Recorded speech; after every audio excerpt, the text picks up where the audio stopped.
Welcome. This is Introduction to Income Valuation and Syndication, video tutorial number 1, Mail Merge Templates. My name is Jeffrey Smith. In this example, I've filled out some sample parameters for stabilized income property. I've also adjusted the operating data to conform to the actual operating data that was provided by a listing broker. And now, in Microsoft Word, we will use the mail merge templates to generate a letter of intent. On this requester, always select No, because Microsoft Word is looking for the mail merge data in the My Data Sources folder. That's the wrong folder. Using keyboard shortcuts, holding the Alt key, pressing M for mail merge, R for recipients, E for existing list, we now select the Pro-Forma Stabilized Worksheet. Microsoft Word now asks for the source of the mail merge data. It is the Mail Merge Valuation Worksheet. Be sure that this checkbox is checked. Now holding the Alt key, pressing the letter M for mail merge and the letter P for preview, we fill in the mail merge values, and now we have a letter of intent.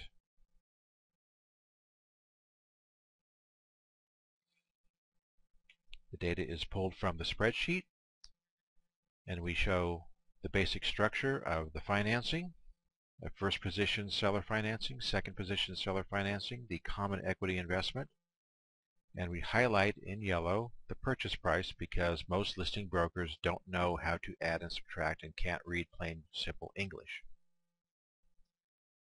Also, we break down the first position financing and the second position financing and the blended financing. This is important in that if you wanted to, you could just ask for a single loan according to the blended financing parameters of 90% loan to value. Or you could structure it as a wraparound. A first position financing loan, and then the blended financing parameters represents the wraparound, and you would eliminate the second position loan. We also talk about the earnest money, subject to due diligence, and what to do about the cooperating broker commission fee. I always recommend waiving that fee even if you are a licensed real estate broker, because that would help tip the scales in your favor with the listing broker, because now he's getting both sides of the deal. There are also many commercial listing broker firms that require that they keep both sides of the transaction before they will let you look at the data. Closing date, due diligence details, and other parameters. Finally, I have my signature here as a JPEG image. I suggest that you take the mail merge templates and insert your own JPEG image and save it in the templates folder so that you don't have to insert this picture every time. Now we want to save this as a PDF file. This is the letter of intent. Publish. We publish it and close out the document. Now for common equity, we do the same procedure. Select the data source, Pro-Forma Stabilized Spreadsheet. Select the Mail Merge Valuation Worksheet. Alt-M-P, Preview. Now you'll see up here there are two references to the actual street name and just a generic stabilized income property located in city and state. If you don't want to disclose the specific address of the property, then you can delete that address and just retain the other reference. In this situation, I will delete the generic reference. You can see it's basically the same information. And at the bottom, we have the membership summary for the limited liability company. This will be the single asset entity that will own title to the property. And this shows the syndication parameters.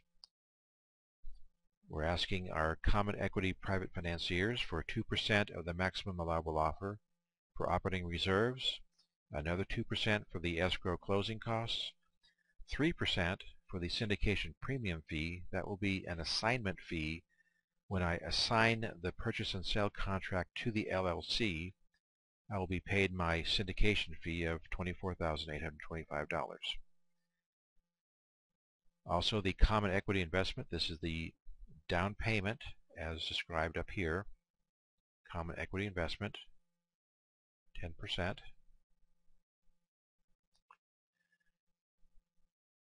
Raising total funds of $140,673. All of this will go into escrow. You will not touch it until the closing, where the escrow agent will disperse the funds accordingly. The operating reserves and escrow closing costs, syndication premium fee, common equity investment, all of this comes from your private equity financiers. We show 20 membership units. I'm reserving 8 of those units, that's 40% ownership, and selling 12 membership units, that's 60% ownership. Even though I'm selling a majority of ownership, I will retain management control through the LLC operating agreement. The unit price, $11,723. That's 1.4167% of the maximum allowable offer. Monthly cash flow per unit, $138. Annual cash flow per unit, $1,655. The annual yield is 14.1176%. I think that's on the low side for yields for common equity. However, this is a stabilized property, it's well maintained, and therefore the yield can be a little bit lower because the risk is a little lower. Some further language explaining how the investment funds must be delivered, and a warning that if you cannot afford to lose your entire investment, or you do not fully understand and accept the risks of this kind of real estate investment, then the syndicator insists that you decline this investment opportunity and immediately return this material to the syndicator. This is real estate investing. It has risk. This is not a bank account that you're depositing money into and insured by the FDIC. This is the real world. Also, in compliance with the Securities and Exchange Commission, this is not a solicitation. For investing, you must use an experienced syndications attorney to draft the offering circular and the private placement memorandum as appropriate in order to actually sell these membership units. This is simply a summary. It's non-binding and only informational. Save it as a PDF. Common equity. Close out the document. Now there's also first and secondary tranche financing.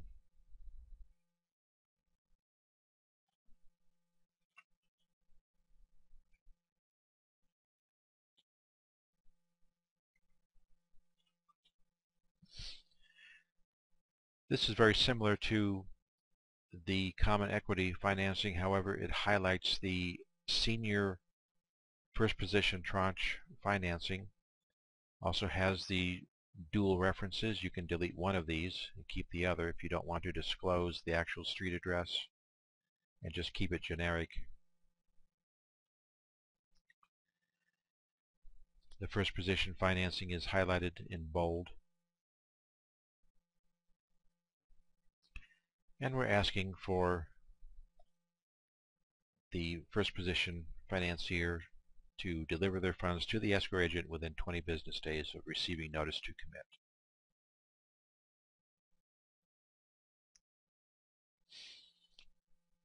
Save as PDF.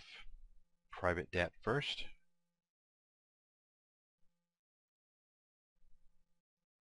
Close out the document. Now the secondary form is very similar.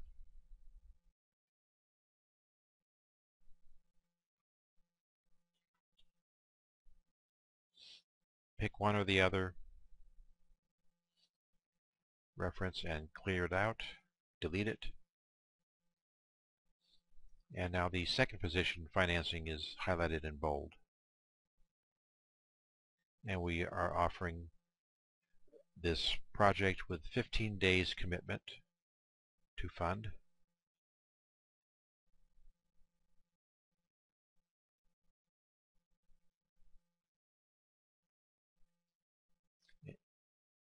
And you're done. That's how quick and easy it is to use the mail merge templates with the Pro-Forma Stabilized Income Property spreadsheet. This has been video tutorial number 1, mail merge templates for the Introduction to Income Valuation and Syndication spreadsheet. My name is Jeffrey Smith, and thank you for your support.